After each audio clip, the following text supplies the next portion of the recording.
Magandang umaga at magandang gabi sa lahat ng maaaring makapanood nito. Ito po ay isa pong panawagan o pagsusumamo. Bagamat ito ay makatwiran sapagkat nais ko lamang pong bigyan ng aksyon ang matagal ko ng hinihiling o kahilingan sa ating butihing Pangulong Bongbong Marcos. Nung sila pa ay senador pa lamang. Mayroon po akong video noon at kung hindi man po nila masyadong napanood yun, marahil ay hindi pa umabot sa kanilang kaalaman. Subalit ngayon po, sana po ay makarating po ito sa inyong kaalaman. Senator Amy Marcos, Presidente ng ating Pilipinas, Bongbong Marcos, sana po mabigyan niyo pong aksyon. Ito pong aking kahilingan. Munting kahilingan lamang po ito. At sa munting kahilingan ito ay maaaring maraming maging beneficiary nito.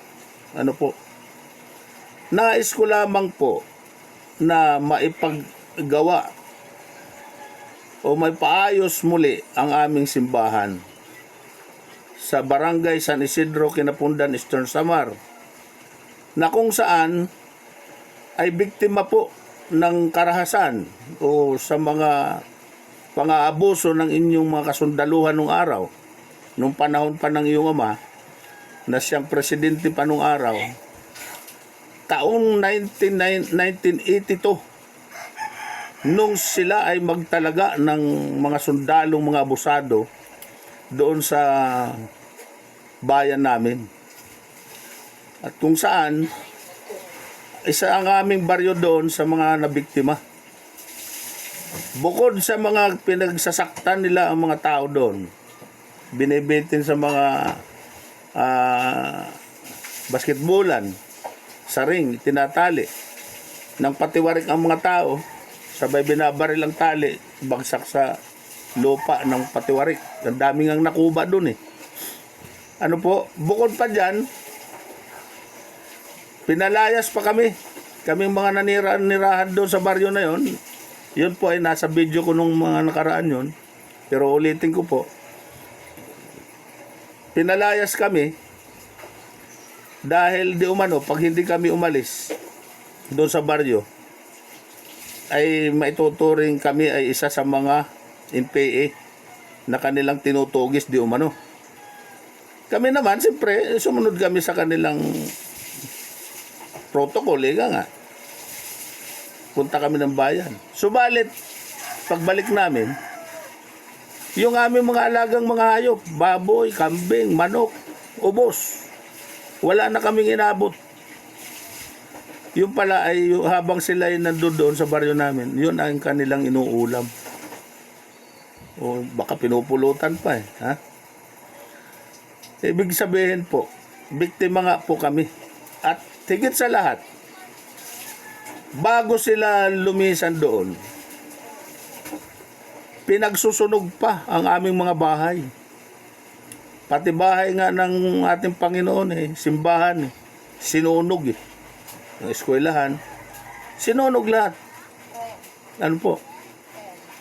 Alam nyo, kami po ay nag-claim, nag-demand kami ng claim dyan sa human rights. Di umano ay bibigyan kami ng mga danyos. Mga claiman kami. Binigyan kami ng mga card. Hanggang card lang pala yon. Talagang biktima na, nilinlang pa. Subalit po ngayon, dahil nga suntok sa buwan yung aming mga kiniklim na yon at hindi na namin palagay ko mahahabol yun, ang hinihiling ko na lang po personal,